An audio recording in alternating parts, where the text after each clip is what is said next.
This episode of The Witch Wave is brought to you by Cat Coven.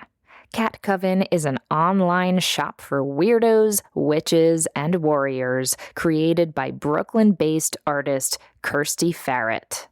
The shop is a way for Kirsty to share her magical artwork on products ranging from apparel, catnip toys, pillows, mugs, patches, and other accessories. Her illustrations are inspired by her love of art history, witchcraft, feminism, and of course, cats. Nearly all the screen-printed items are printed by Kirsty in small batches to ensure quality.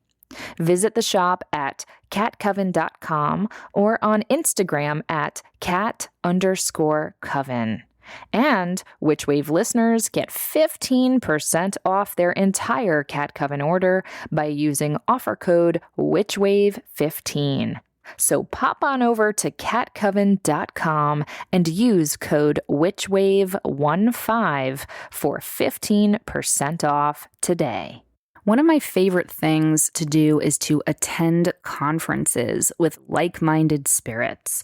And that's why I'm so excited about this amazing conference happening in April of 2020 in Hunt Valley, Maryland, with a spectacular lineup of teachers, rituals, and entertainment. Actually, though, it's 2 conferences in one venue for one registration fee. The Sacred Space Conference and the Between the Worlds Conference are joining forces for some deep magic and great fun. They only do this every several years, so don't miss it. For more information, follow the links at sacredwheel.org and sacredspacefoundation.org. Again, that's sacredwheel.org and sacredspacefoundation.org, and you'll learn more about these 2 magical conferences in one happening in Maryland on April 9th through 12th, 2020. The world is filled with bewitching people, and you might be one too. Welcome to the podcast where art is magic, magic is real, and reality is stranger than dreams. I'm Pam Grossman, and this is The Witch Wave.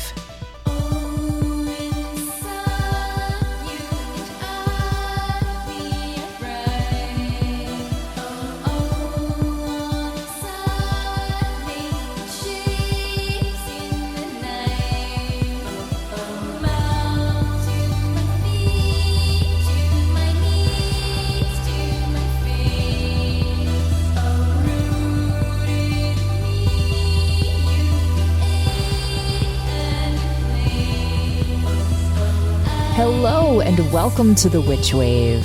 Happy Hanukkah, Merry Christmas, Blessed Yule, and I hope you had a wonderful and sparkling solstice as well. It's no surprise we have so many festivals of light that happen during this, the darkest time of year here in the Northern Hemisphere.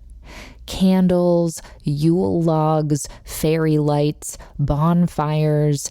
We set them ablaze, then huddle together to generate warmth and start welcoming back the sunlight as the days slowly but surely start to lengthen.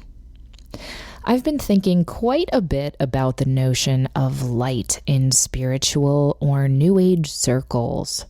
So often it is used to signal positivity and happiness and optimism, and that's all great in theory, but sometimes light can be so blinding that it blots out complexity, detail, and nuance. During the holidays, we can feel pressure to be cheery and merry, and sometimes this feels overwhelming or reopens old wounds. I hope that however you're feeling at this time of year, that you give yourself permission to be as generous with yourself as you are to the people around you. I enjoy holiday festivities, but I admit I'm often that person you'll find taking a break in the stairwell outside the party, having a quiet moment to myself to recharge before I go back in and be social.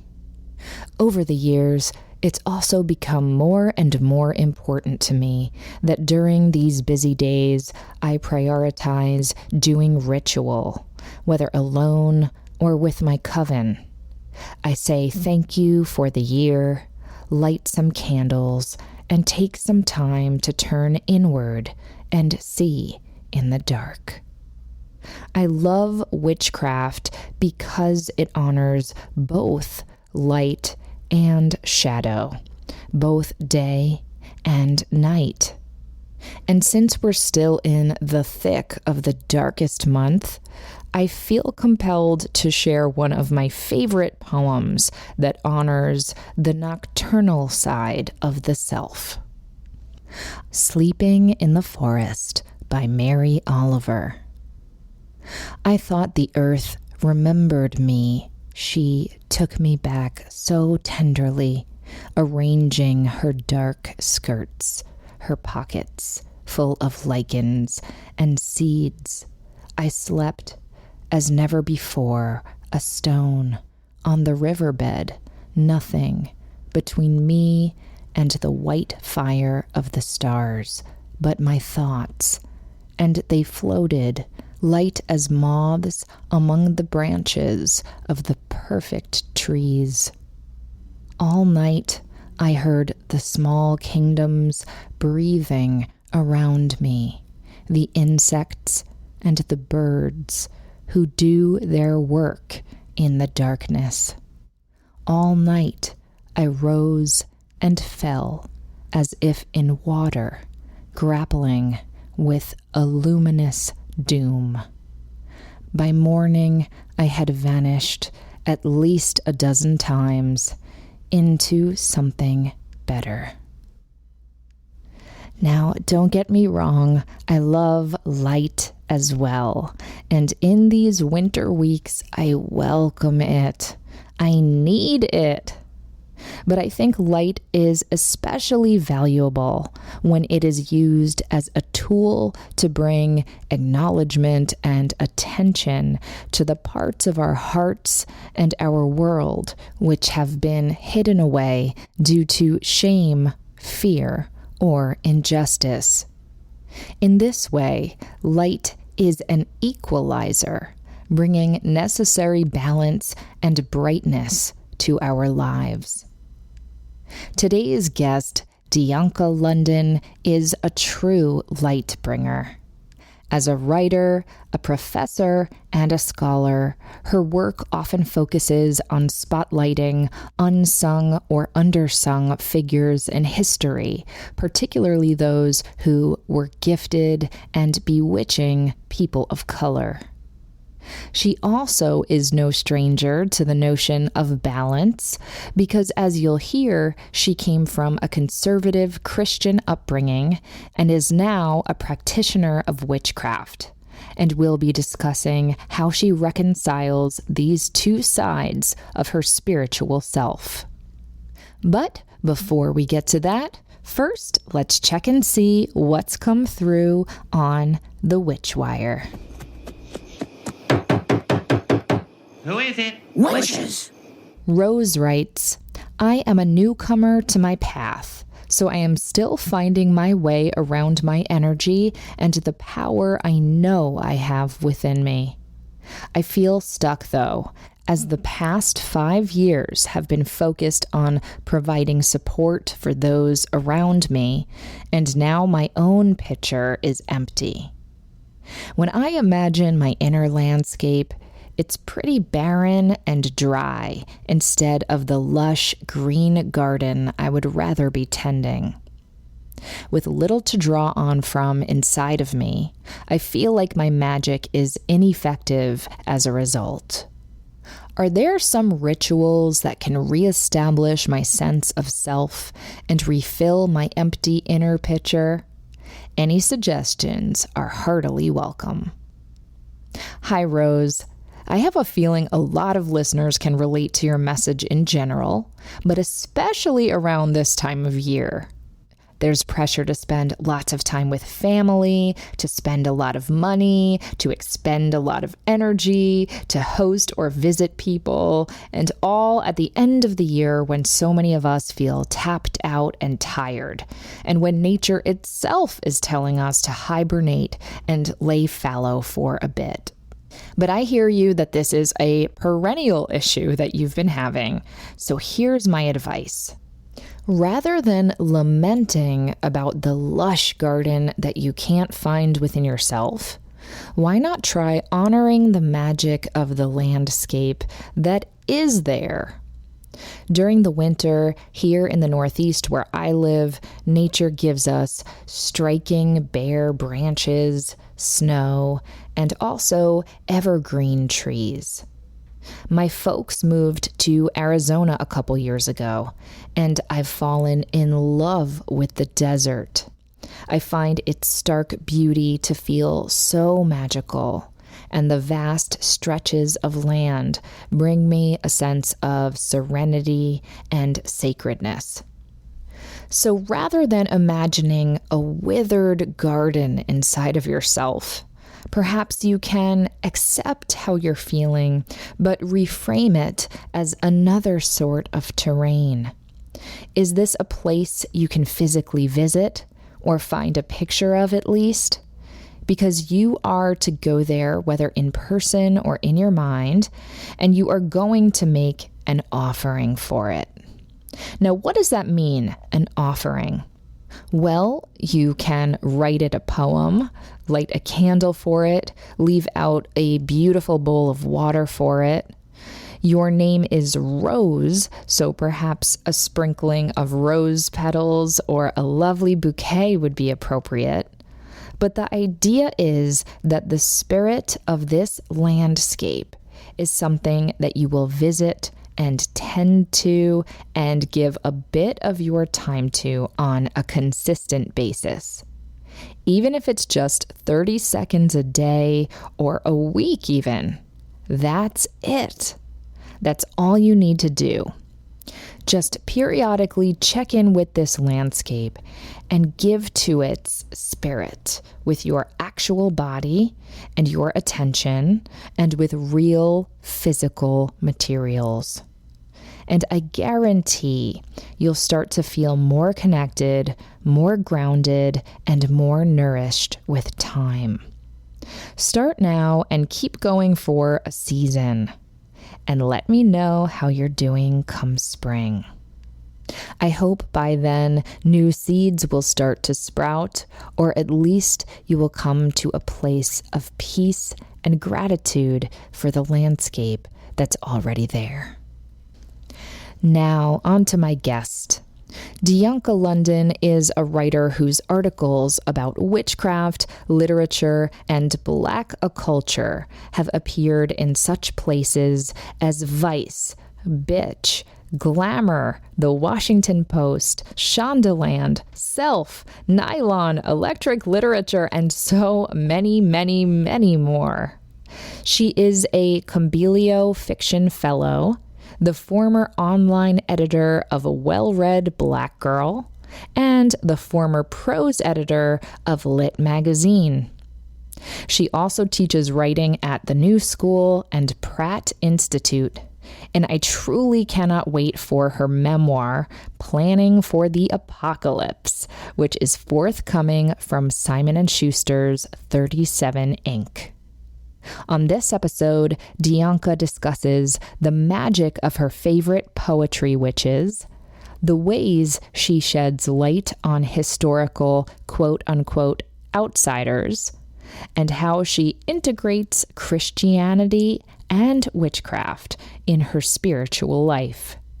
Dianca joined me in person at a recording studio here in Brooklyn.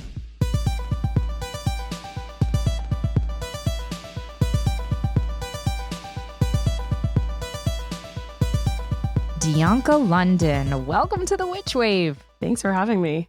I'm so happy you're here, Dianca. You are, as I've told you many times before, one of my favorite people and favorite writers. So it is such an honor to have you here. That means so much. And it's also pretty amazing that we are now having this conversation right after Gemini full moon, which makes me feel very seen as a Gemini. That is so true. You're actually one of the more prominent and proud Geminis that I know. I feel like I've not had a conversation with you where your Gemini-ness hasn't come up. So why don't we start with that? What makes you identify as a Gemini? Why is that a really important part of your identity? Well, I think it might stem back to something that isn't very witchy, but is very much so, I think, part of being a child, is that my birthday was always celebrated after the school year. And I always felt like I was getting screwed over a little bit because everyone else would get cupcakes and everyone would celebrate and have snack time and everyone would be like, happy birthday. And mine always kind of slipped through the cracks because my birthday is on June 13th. And also we had to do a report or like exercise in school and elementary school to find people who are famous who also share your birthday. And I share my birthday with the Olsen twins, who I grew up loving for their many, many VHS movies and also from being on Full House. So ever since then, I'm just like, yeah, I'm a Gemini. I'm a proud June 13th Gemini. Sometimes my birthday is on Friday the 13th. I'm fine with that. I own it. And being a writer, I feel like being someone who tells stories and talks forever, it's super helpful. Absolutely. Now, you are working on a book, and we're going to dive deeply into the content of that book in a little while. But I'm very, very familiar with all of the articles that you've written. You are so prolific. Most recently, you did a profile of Margaret Atwood. But I feel like a big through line of a lot of your writing is to shed a light on unsung people throughout history, and specifically looking at culture through a lens of Blackness. So I wanted to start there because you recently gave a talk at the conference that I co-organized, the Occult Humanities Conference. And this talk was called Moon-Marked and Touched by Sun, Black Women Writers and the Reclamation of the Witch. I know you're a big fan of poetry, and I'd love to hear you talk a little bit about some of your favorite poets who you see as reclaiming the witch archetype. For me, poetry has always felt like a spell. I feel like that's something you touch on in your book. You talk about the grimoire and grammar and how putting together a series of words is casting a spell. It is an incantation. And I feel in that respect, although I do not have the prowess or strength that I wish I did when it comes to cultivating poetry, I very much so am always drawn to it. And I feel like it cuts through the thick of things and it goes straight to the marrow in a way that longer forms like prose or a novel doesn't. And so I feel like, especially in times like now, I think I got more looped into reading poetry and consuming it almost daily after the election. I feel like it's so sad that we're like, the election, and we know which one we're talking about. Yes, we do. But I feel like since then, it's been a real solace for me. And I know that for many people, especially those who are marginalized, when you grow up and you read things in English class or even in college, even if you are an English major, the works that are being taught aren't always the most diverse. You might have a few poets of color, a few poets who identify as women, but other than that, most of it's by straight white men who were writing and didn't have trouble paying the bills, I guess is a way to say it. So when I discovered the poetry of Audre Lorde, which I discovered via her essays, that opened a floodgate for me. And I feel like her work and then looking at the people who were in community with her, who were also generating work, kind of gave me this map for kind of seeing how they weren't just creating poetry and publishing and supporting each other's work, but they also were kind of in a way a coven. And mapping that out and seeing the overlapping of the Venn diagrams of communities of writers and tracing it not just from someone like Lucille Clifton being in community with Toni Morrison, who was her editor, but also looking at people like Lucille Clifton being in conversation with Audre Lorde, and then Audre Lorde being in conversation and community with Adrienne Rich, and then like tracing it, it just gets larger and larger. And it's just this beautiful interwoven fabric of conversation and intention where you almost feel like each poem is like kind of echoing back the same conversation and the same dialogue in a way that also invites you in as the reader, or if you dare to be brave enough, a poet, to kind of see where that can lead you. And I feel like in times like now that oftentimes feel very overwhelming, it can be a real compass. Absolutely. So I understand these poets in this kind of paradigm as a coven. And also I learned from you that Audre Lorde is the person who coined the phrase self-care. And I think the magic of healing oneself and fortifying oneself with joy and creativity is a very witchly thing to do as well. But I'd love for you to perhaps, by way of introduction to some of these poets, choose one of their works. And perhaps we can use that as a springboard to talk more about their witchiness. I guess I'll do two because I deeply love Rita Dove. And I think before we started this conversation, I saw your tweet that you posted, her one poem I think it's Demeter's Prayer to Hades. And I love that poem so much. But I think as like a homework assignment, because I'm always like, I'm a professor, I'm going to give you homework and you're going to like it. That will be the assignment for anyone who is listening in on this conversation. Just Google that. I think the Poetry Foundation has it online and it's absolutely amazing. And I've sometimes co-opted it as my own prayer or my own spell in times of need or times where I need strength. Before we get to Audre Lorde, then, the Rita Dove line in particular, I'm going to paraphrase it, but it's something to the effect of how there are no curses, only mirrors. And I love that notion so much because, you know, people often ask me about how do I feel about hexing people? How do I feel about the spell to bind Trump and all of this stuff? And, you know, I usually say I don't believe in hexing, which is true. I don't believe in harming other people. But I do think kind of the ultimate curse on someone is to say, I hope you know what you did. Mm-hmm. You know, I hope you have to face yourself and really feel the pain that you have caused other people.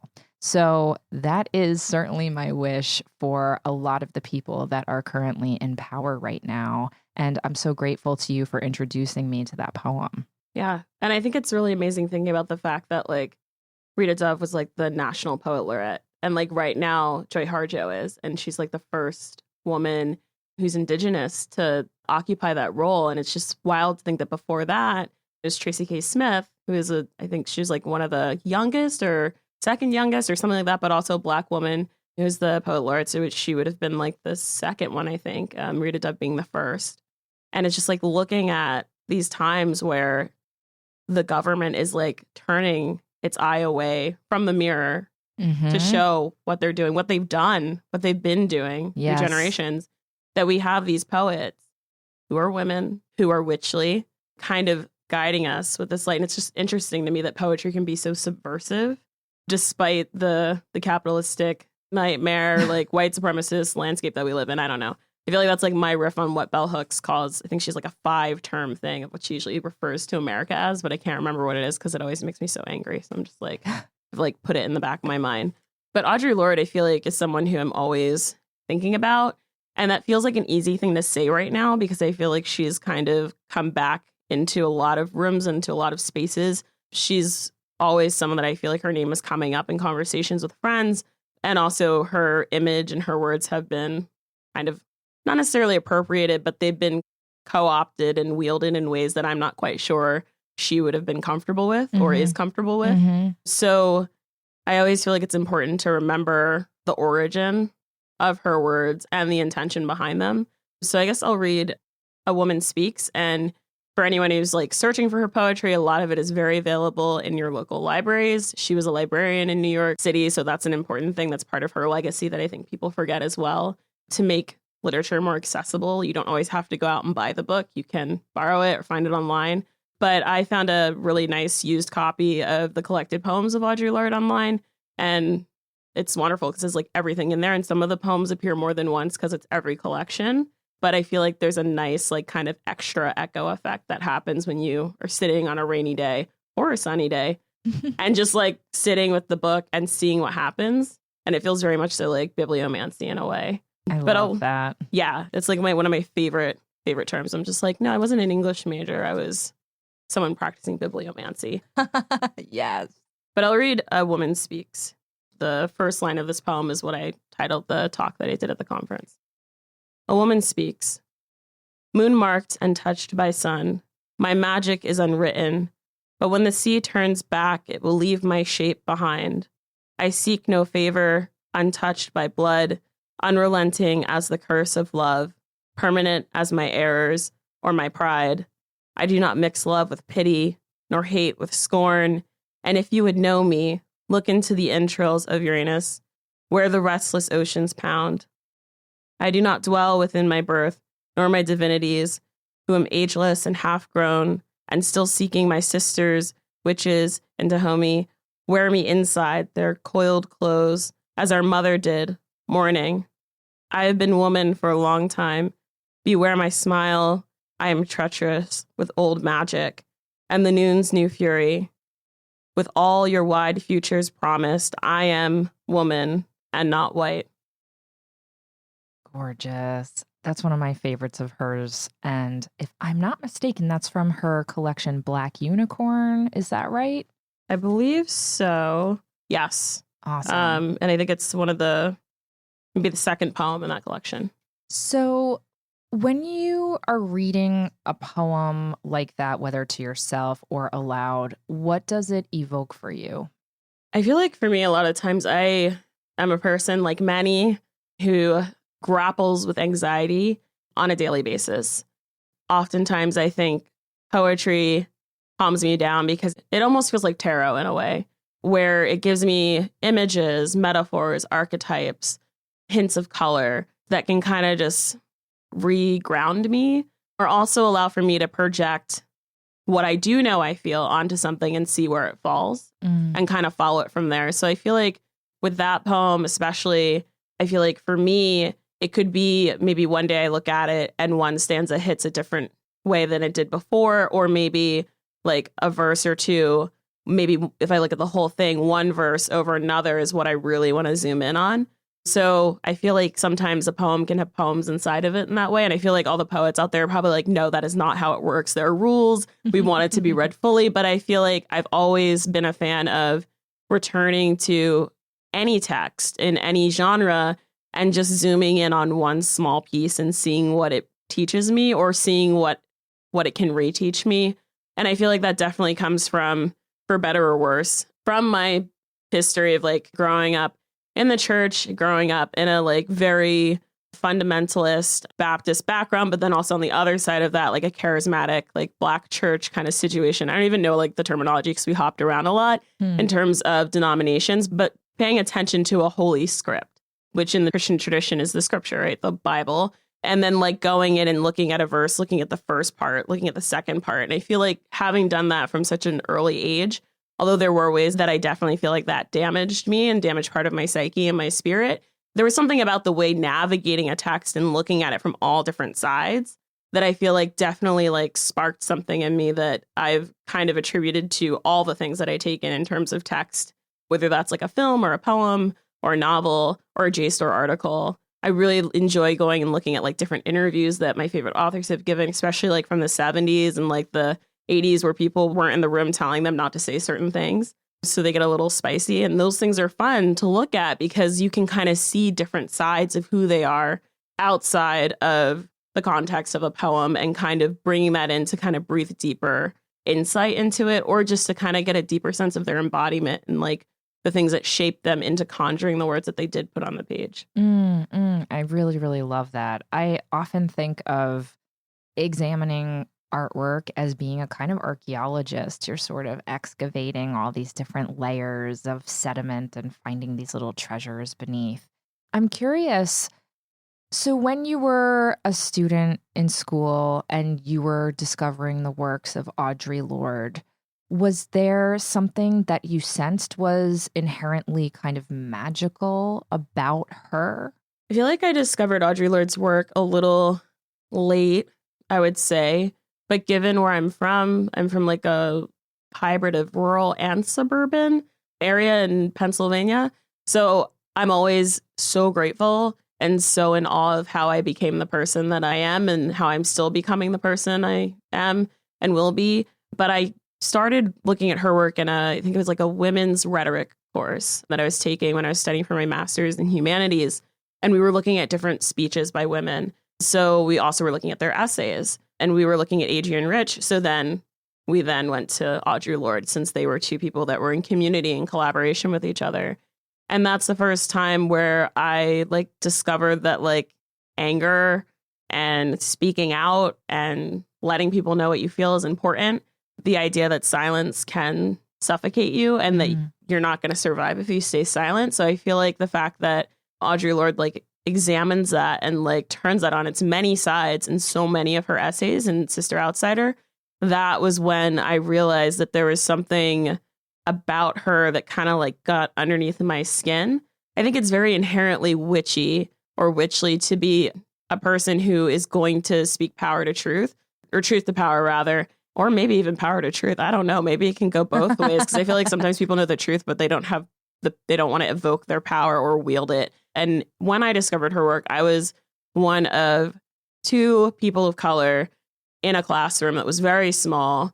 It was a feminist class, so I felt like it was a safe enough or brave enough space, but things would come up in class and I would just feel like I could feel myself like kind of going into that little pocket where we go when we don't feel comfortable. So we're just like, I'm just blocking this all out. I'll get through it and complain about it with my friends. But after reading her work, I started finding strategic ways to either use her work or the work of other people we were engaging with in class to help me kind of call in or invoke their voices so I could like start to lean into my own authority and my own voice. And now I'm just like, I don't know. I'm not an asshole, but I'm a little like unapologetic now about what I believe and what I think is ethical and what I think is important for us to consider when we're sharing space and community with other people, especially when it comes to like whose stories are getting enough space. So I feel like Audre Lorde and many of the people that she was in community with have continuously taught me to challenge the parts of myself that I'm looking away from, because I feel like there's information that we need there. But it's hard when you feel like you have to rely on your own voice. So I think having those poets or writers or whoever it might be, again, I'm sorry, poets out there, I understand the differences of genre. But I mean, in the sense that it has the ability to reveal something. And then you're responsible to kind of do something with that. I love that. I love that. We're going to take a quick break and we'll be right back. Hey, honey, a package arrived for you. It's gigantic. What's in it? Hooray! It's my Mithras candles. That's a lot of candles. Have you seen them? Mithras candles' signature dripped pillars look like they've been crafted for a wizard's secret library. Right, but... They look like they've been harvested from a magical cave of wax stalactites. Yes, but And their natural honey scent makes me feel so calm. You want me to feel calm, don't you? They're lovely, but how many do you really need? Well, there are also now Mithras candle votives, pyramids, and tapers. With so many different shapes and sizes, I can use them on my altar, in rituals, in our living room, on the dining room table, in the bath. Plus, they make the best gifts. Pammy, we live in a 2-bedroom apartment. Yes, but we're supporting a sweet small business. Remember, Mithras candles are handcrafted from the purest golden cappings beeswax by the loveliest folks in Philadelphia. Well, I was made in Philadelphia too. Synchronicity, Matt. See? I'm glowing just thinking about it. Okay, well, giant boxes of Mithras candles being carried up the stairs it is. And if you did want to get me some more candles, just go to mithrascandle.com and use offer code WITCH to get 10% off. That's M as in magic, ITHRAS candle.com and use offer code WITCH for 10% off. Got it. Offer code WITCH at mithrascandle.com. Just pretend to be surprised. We never had this conversation. Welcome back to the Witch Wave. Today I'm speaking with Dianca London. So Dianca, I know we've spent a lot of time on Audre Lorde, but I want to give her just a little bit more time because she's so amazing. And, you know, that title that you brought up, Sister Outsider, I think of that word outsider, and to me, that's a word that is very witchly, because I think that no matter how popular witches currently seem to be, I think we are always outsiders. We are always marginalized people. And certainly some of us are, you know, dealing with different kinds of marginalization. Absolutely. But I wondered, is the notion of feeling like an outsider something that helped you gravitate toward the archetype of the witch in some of the work that you enjoy, you know, certainly writing about and speaking about? as well as some of the work that you make. Definitely. This might come up a little later, but I feel like one thing about me that has shaped who I am to my core and who I'll always be is that I've always felt like an outsider. And in many ways I have been, because I grew up in a suburb that was, I always say it was suffocatingly white, which I feel like is unfair to all the people that like I didn't have a problem with from my hometown, but it was a very white suburb and I am not a white person. And I went to a very, very white school that was also very religious and was associated with Bob Jones University. That's who they got all their books from for the curriculum. And Bob Jones University has historical roots that stem into the KKK. So like just that kind of idea of what fundamentalist Christianity can look like and feel like. And then when I would go to the city to be with my family who still lived in Philly, or go to church down there. I mean, my mom always said that she couldn't deal with like white church because the worship was too dry. They worship God like he's not even alive. And so I was just like, okay, Mom, whatever. I'm a child. I will go where you go. But my parents would go to church down there and I would go with them and I would not fit in there either because of the way that I sound. Anyone who is from the same part of Pennsylvania will know what this accent tells you. I'm from a suburb and I was oftentimes told like, oh, you're really bougie. You're like stuck up. You think you're a white girl. So I wouldn't fit in there either. So I've always felt like I've been kind of straddling between two worlds, always kind of like caught between the eclipses of two things. And for a long time, that was really alienating. And I wanted to kind of like burn away one side of myself or the other to try to fit. But I realized I am two things and I am many other things as well. But it took me a really long time to find confidence in that. And I think a lot of the poets who have meant so much to me have talked about what it is to be more than one thing, to be many things, to be an outsider. And I also feel like, too, because I'm obsessed with her, I feel like Chelsea Wolfe has a song where she says glitch of a woman. And I feel like that's, if every time I listen to that song, I will just like sit in my apartment in the dark and my cats are like, oh, she's doing this again. And I'll just listen to that over and over again. But when I hear that, I'm like, you see me. And I feel like that's the same feeling I get when I stumble across certain writers who I didn't know before. Bessie Head comes to mind. She's from Botswana. She's a prose writer. She wrote fiction and nonfiction.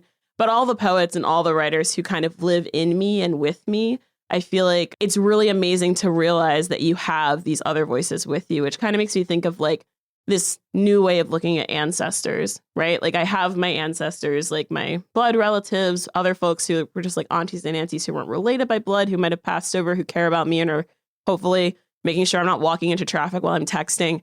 But I also have these literary ancestors, these voices who knew before I even knew what it was to kind of stand between two things and the knowledge that gives you. So I feel like when I was younger, I was just like, I just want to fit in. I don't want to be an outsider. And now I'm just like, more outsiderness, please. Yes, bring me your weirdos, bring me your misfits. Like those are my people. And they remind me of the many strengths that we have. Because we see something that other people might not want to admit is there, but we also have embodied that and we have knowledge from that. Absolutely. Why don't we hear this next poem that you brought by Lucille Clifton, who was always talking about the afterlife, conversations with her mother. In the introduction to this collection, which is like, this poem is in the collected poems of Lucille Clifton, which is like this beautiful hardcover book that definitely looks like a grimoire. But in the introduction, Toni Morrison, she takes up like a whole paragraph in the introduction just talking about a conversation she had with Lucille Clifton about Ouija boards. And when I read that, I was like, yes. And I found that after I did the presentation, but I was just like, oh man, I really need to go look at her archives because like, I wonder, do they have like her Ouija board in the archive? But I will read this poem that might be familiar for many. I think it has a lot of humor to it, but I also feel like it's a way where it's teaching you a lesson, but it's still going to make you laugh if you pick up on the joke. This poem is called In Salem, and it's dedicated to Jeanette. Weird sister, the black witches know that the terror is not in the moon, choreographing the dance of were-ladies, and the terror is not in the brooms swinging around to the hum of cat music, nor the wild clock face grinning from the wall. The terror is in the plain pink at the window and the hedges moral as fire and the plain face of the white woman watching us as she beats her ordinary bread. It's beautiful and fierce, and as a white person listening to that poem, it makes me feel deeply sad, but also she's such a badass and what a beautiful writer. Yeah. I feel like one thing that I really enjoy about Lucille Clifton is the way that she pulled from so many things, whether it was like witchiness or stories of her own matriarchs, trauma and the difficulties she faced in her life and the relationships that she had, whether it's grief or joy, and also like archetypes from history, archetypes from mythology, and also the Bible. I feel like reading her work recently as I've been trying to, and I apologize to my agent if you ever hear this and you're listening, I'm sorry. I know I have to email you. I feel like her work is kind of teaching me a way to build a new modality around the myths that you don't get to choose. The stories that are told to you and told to you as truth, and you don't have a choice about that. Because when you're a kid, you don't really get to choose if you're brought up in a certain setting in terms of religion and spirituality. And it doesn't always end up being traumatic, but sometimes it is if you're a person who's anxious like I am. So I feel like her work has kind of taught me how to take these stories that I know like the back of my hand and rework them in a way that fits for who I am now, which has been really, really wonderful. But I think about that poem, what I love so much about it is that it reminds me of when my friends and I will have conversations, my friends who are women of color, specifically my friends who are Black, when we have conversations about what it is to live in Brooklyn as like Black millennials who definitely have friends who say things and they don't mean it in a certain way. But at the same time, you're just like, oh, no, we're going to have to talk about this. If you do it another time or two more times or however many times in your head you allow your friends to say or do certain things until you're like, hey, let me give you like an Angela Davis book or something. I don't know. But I think that there's a conversation there that I think is kind of leaning towards this idea of like, how do we look at history and like, who are we centering? And are we centering the narrative that we feel most comfortable with because it reflects us, or because it's the truth, or because it's just convenient? And I love that she kind of talks about Salem in this way, because I was a historical reenactor in Salem when I went to a liberal arts Christian college. But while I was there, a lot of people thought that I was Tituba. And I was like, no, I'm Zipporah. I have a whole backstory because I was a street cast member for a play that's a historical reenactment play there based off of, I think, the trial of Bridget Bishop. And then when I went back to Salem years later, I went to one of the museums and they like did a reenactment. And then we got to like go down to the basement and see these like weird wax figures that were supposed to be like Puritans. And I asked one of the people that worked there, I asked her like, oh, you guys skipped over Tituba and you didn't say anything about her history or her husband or the other people of color who were, maybe they weren't Black in the way we see Black today, but they were definitely not European Puritans. They were John Indian. Exactly. Yep. So I asked and she like kind of wouldn't really answer. And then I was like, look, I used to work for Cry Innocent, like give me the real deal. And she's like, oh, okay. And she told me it was because it was too complicated. And she's like, it's just really complicated. And it's just like, these are people's histories. Yeah. These are things that would help us link ourselves back to our history, that to kind of turn that myth that there weren't Black witches, that there weren't witches of color, there weren't practitioners of color. Likely they weren't even witches, right? But they were known as that. So if we celebrate, vilified as that, or maybe at least exoticized as that. Yeah, exactly. And that made them vulnerable just because their modalities of what their religion and spirituality was seen as witchcraft. Yeah. When really it could have just been something else, or maybe it was. We don't know. Many of the people who were, called witches in Salem weren't. Likely they were, I think the most modern day closest thing they'd be, and this might make a lot of people upset, they were like right-wing Christians. Like Puritans were like left their country because they were too hype about religion. They pushed them out. They're like, y'all have to leave. They're like, we got to go somewhere else. We got to set up shop, do what we want, our rules.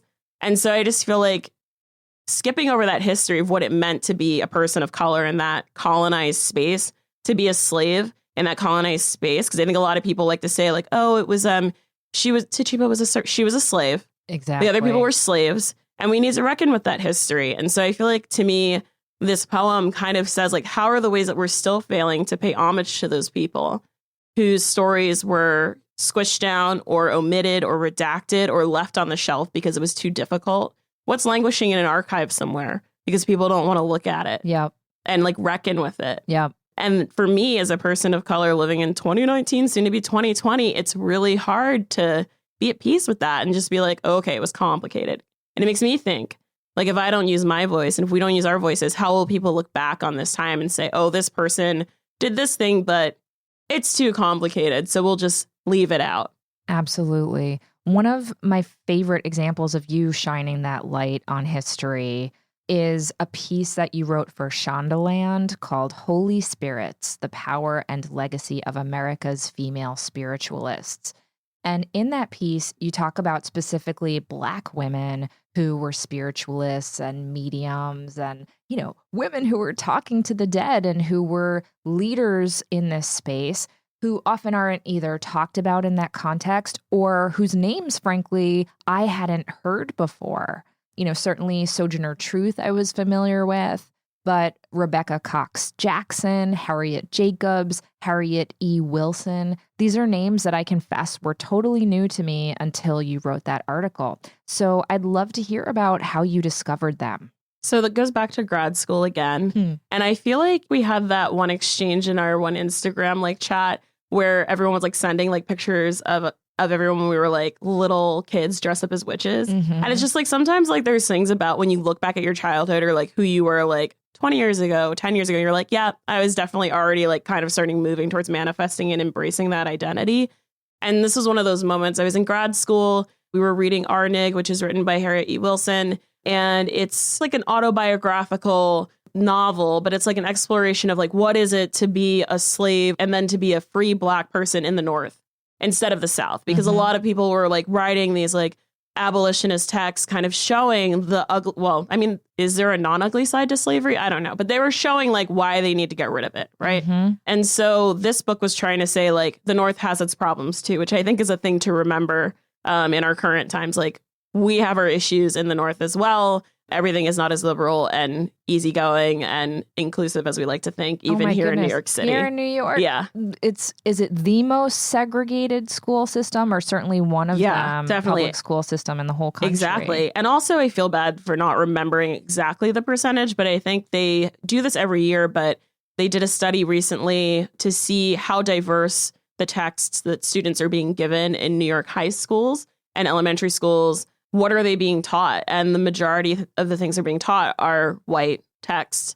It's like one of the most diverse school districts, and they're being taught white authors. And I'm sure that if you look at that even closer, likely they are straight authors who are male. So it makes my stomach turn. But that's why when I am in those spaces, I'm just like, let's bring in all these other things.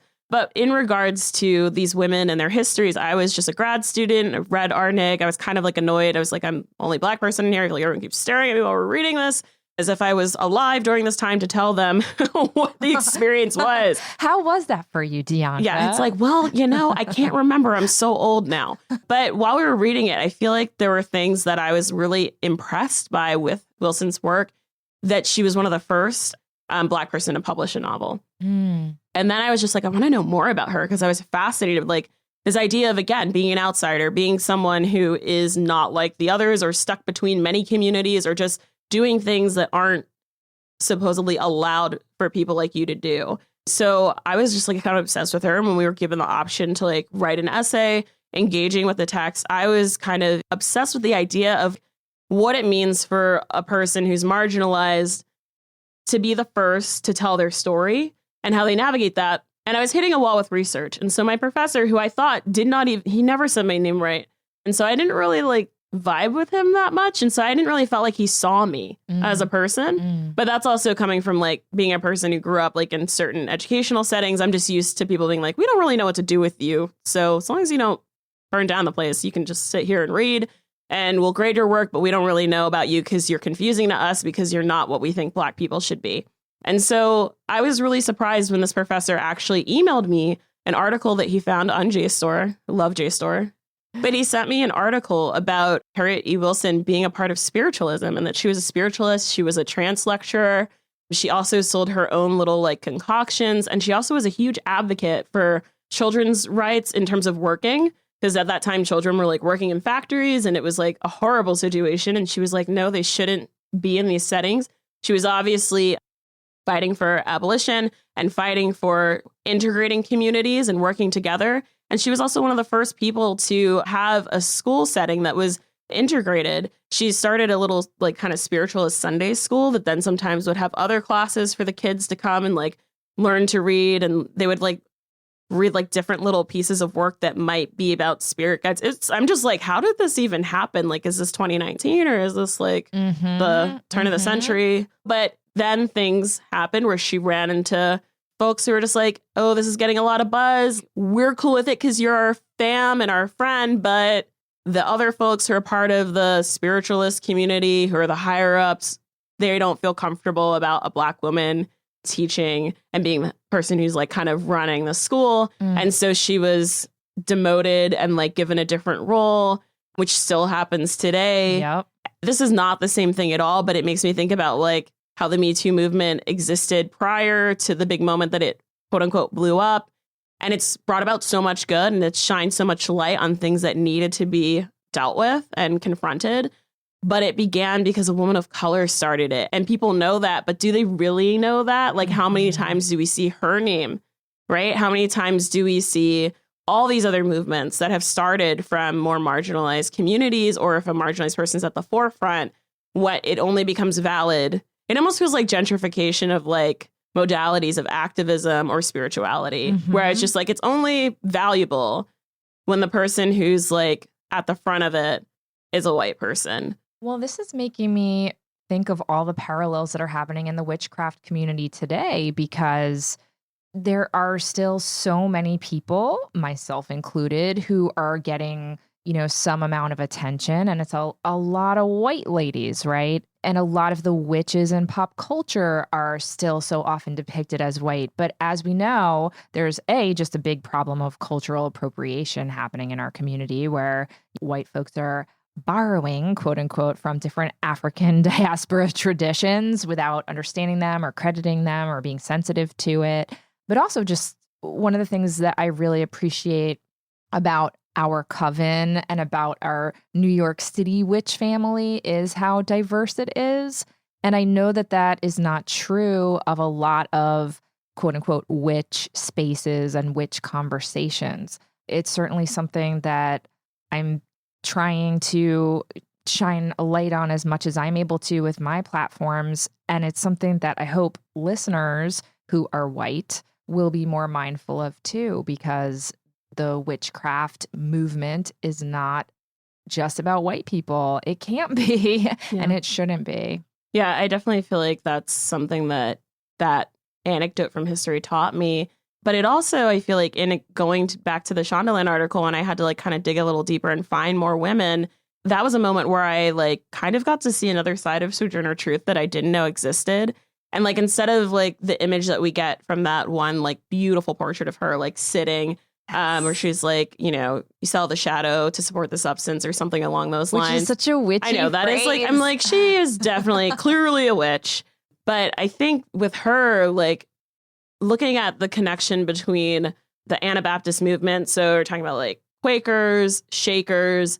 I'm not sure if the Amish were in on the spiritualism stuff, but I definitely know that the Quakers and the Shakers were, and seeing how Sojourner Truth being a part of that community, and then also Rebecca Jackson being a part of that community, and what that gave them, it gave them another modality for like community and friendship and family and also activism, because they were with a bunch of other people who were like, you are too wild to be a part of this. So you need to go to Ohio and you need to go to Philly and you need to like, whatever it is, we will support you at a distance because we are kind of freaked out by how wild y'all are.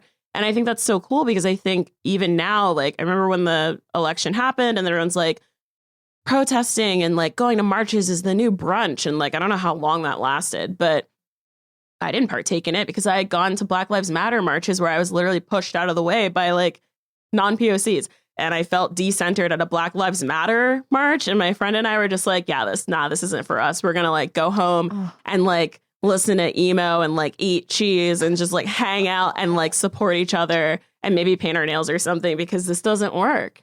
One of the things that I've gotten, especially as I start to get more stability in my life in various ways, thinking about how I can dismantle more directly the things that are oppressing all of us. I feel like Sojourner Truth and her going and being in communion with all these other abolitionists and all of these other like Anabaptists who were out there in the trenches doing the work, but also having seances. And then Rebecca Jackson, like her story fascinates me the most because she wanted to learn to read and her older brother was just like being such a dude. And he was like, I'm busy. And so one day she was like sewing, and this is a paraphrase, of course, you can find it online. It's so fun to read out loud in Ubers. You should do that. I've done it. But she was sitting and sewing and she like felt the spirit like say to her, go up to the Bible, go upstairs. And then she went and then immediately she could read. And then she also is said to have been a person who could like predict the birth of people that weren't born yet. And then the person would be born. It would be like described exactly as she had thought of it. And she started doing lectures and she would preach and she would walk and travel and go on tour. And she was a Shaker. And so she joined up with the Shakers. But then I think they were kind of like, it was the same thing of race. Like they were very open to it. But some of the people who were like higher up. And so her and her fellow Shaker ladies, they decided to go to Philly. And they set up their own house and they were called the Colored Rebeccas. And they would like hold lectures and have seances and like do a lot of work for the community. And when they like started getting all this support, they were very like flush. They had money. They were comfortable for Shakers. And then so the folks who had sent them away are like, oh, no, come back. You're doing the best stuff. Come back. And so they go back to where they were. I think it was like in Ohio or somewhere up there. And then they were like, you have to leave again. Here's money. Go back to Philly and do your thing. So then they went back to Philly. And then when Rebecca passed, the other Rebecca, who's kind of like her bestie, took on her full name. And then they continued to just like have their community and do their thing. And I think that's just so radical, where it's just like when you're doing something with the intention to really uplift and connect and heal and to sort of spark progress with the people that you care for and the world that you want to like make a better place, the people that pushed you away will come knocking on your door. They'll realize, they'll be like, no, it's too much truth. And then you'll get to have more control over how you get to spend your time and your energy. That's so awesome and so inspiring. On that wonderful note, we're going to take a quick break and we'll be right back. I'm very excited to share the news that we finally have Witch Wave merch. Yes, we have the official Witch Wave tote bag, which says witches are the future on it. We have gorgeous, glittery witches are the future enamel pins. And we also have signed books by me, both Waking the Witch and What is a Witch? So head on over to witchwavepodcast.com/shop and get your official Witch Wave merch today. It's a great way to support the show, and it's a great way to share your love of magic and witchcraft with the world. Welcome back to the Witch Wave. Today I'm speaking with Dianca London. So Dianca, I want to turn the spotlight onto you. This is our kind of Christmas/Hanukkah/solstice episode. And you brought up earlier that you grew up in a very Christian household. I know you as a member of my coven and a practicing witch. So I know you're writing an entire book about this, and I can't wait to read it. But can you give us a tiny little sampler platter of how you came from this fundamentalist Christian background into being however you identify yourself spiritually today? Yeah. Sorry, Mom and Dad. Everything that any fundamentalist or conservative Christian fears might push their child towards witchcraft is what pushes your child towards witchcraft. I always joke with my friends and say that if my parents would have just let me shop at Hot Topic, if they would have let me watch Buffy, I would probably be married to a minister and be living a very boring, quote unquote, normal, calmish life. But here I am, me as I am. I think, again, it's the outsiderness. I think when I was 13 to 16, which is kind of part of the trope of the teen witch, yes, where you kind of are just like, I want more control. I want to be a person that can like protect myself. I want to have a way of like having choice. And so I think for me, that was like being like a teen goth. And I feel like being a teen goth also kind of lends itself to witchy things. For me, it gave me a sense of anchoring or a way of safety because I went to a fundamentalist Baptist school from kindergarten to 8th grade. And then I went on to a Mennonite high school, which was a lot better. But I feel like by then I was already sort of had experienced trauma in a way that it was going to always get in the way of spirituality for me. And then I then went on for some reason to go to a Christian college for 2 years and then went to a public university where I partied a little too much and found religion in other ways in terms of like going to shows and like reading a lot of books and going to like art shows, all these different things that college people do that feel very cliche but are fulfilling. And then I joined a hipster church in Philly for about a year and a half and like fasted and like went to small group, which is kind of Bible study. It's kind of like Coven for Christians, I guess. And then like I got baptized in a river. I'm a person who's been baptized like anywhere from 3 to 4 times, depending on if you count being christened. In my family's tradition, it does count. The river was the last one. But I feel like for me, witchcraft has been something that has allowed me to have space to question without rejection or shame. That was always something that was so hard for me to understand when I was younger as a child, obviously, because you're a kid and you don't get the world. But as I got older and I saw the hypocrisy or the spaces that were gray that didn't make sense to me, that were more ambiguous. And I just really was always so afraid to like ask questions because I didn't want people to say like, well, you don't really believe. And it wasn't that. It's just I wanted a dialogue. Like if the God I was taught to love and worship is alive, then why can't I ask him questions or ask my fellow believers, per se, in that sense, like questions without it causing a rupture of fear. So I think now that I'm able to like use tarot and kind of like explore what prayer looks like through a different lens and to sit in circle with you and all of our sister witches, I feel like it's so healing and it's really beautiful because it's making me kind of question, like, was it Christianity that was the problem for me? Or was it just the people who were saying that what they were doing was something I should believe in? Definitely, Christianity historically has too much blood on its hands. But I think that if you look at the things that haven't been tainted by misinterpretations, by patriarchy slipping their hands into like a holy script and changing it and twisting it so it's what they want it to be, weaponizing it. Like, I feel like, honestly, Jesus was probably a witch. Like, he turned water into wine. And he was always just like hanging out with his friends. And they had a very specific number of people that were around. So I don't know. I think Jesus was a witch. He brought the dead back to life. I don't know. Like, I don't know what kind of like weird emails I might get from that. But I just feel like there's ways where I'm learning again that like there are things that I can kind of reclaim, like Clifton, like Lorde, like the wonderful Margaret Atwood, who I love so much. All of the writers that I enjoy. There are things in the Bible and for whatever book that you were raised on in terms of religion that can give you more freedom and space than you think. Absolutely. And I also think I'm still probably like technically a Christian because I think like it's kind of like virginity. Like once you lose it, that's like it. I've been finding a lot of in the evangelical community, there's a lot of folks who are like, yeah, like I'm kind of like a deconstructed, reconstructed Christian. I practice tarot. Like here's a selfie of me with all my crystals. And I'm just like, I think it's beautiful to see the diversity and the various expressions of how we can engage with spirituality. And also in a way to reconnect it to ourselves and the world around us. Because I think we need wider imaginations when it comes to that. Here, Dianca, I could not agree with you more. I hear so many listeners' voices in my head while I'm listening to you speak. And they are asking a question, which I get in my email box and in person all the time, which is, how do you reconcile your witchliness with family systems or communities that still are afraid of it or might potentially reject you? So if you don't mind my asking, like, where are you at in terms of revealing your witchy side to your presumably still Christian family and community that you hail from?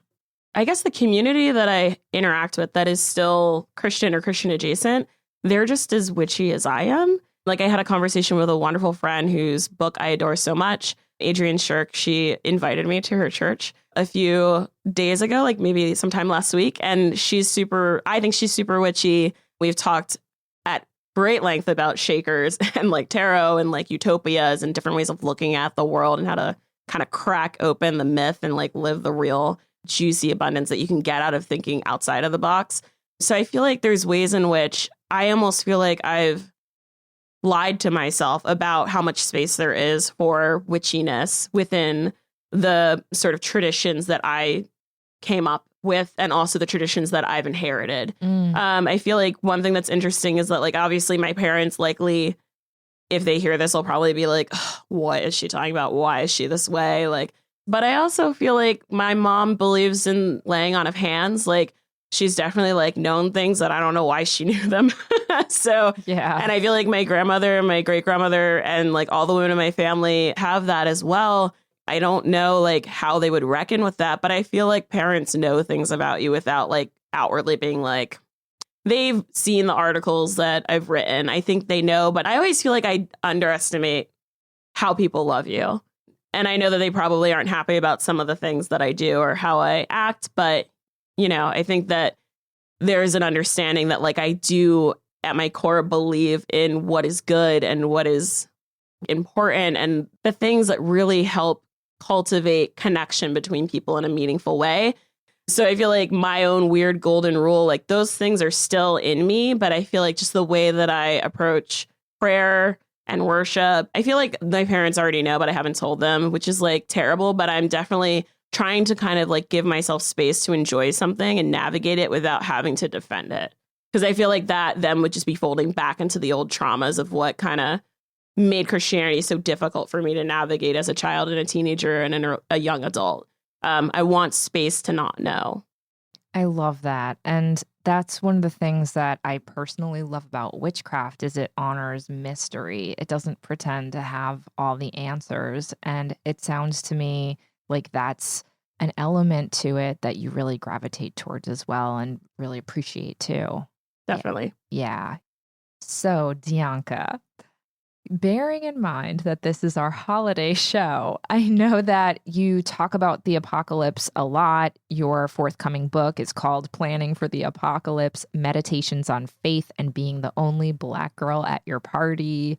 How are you feeling about the apocalypse today?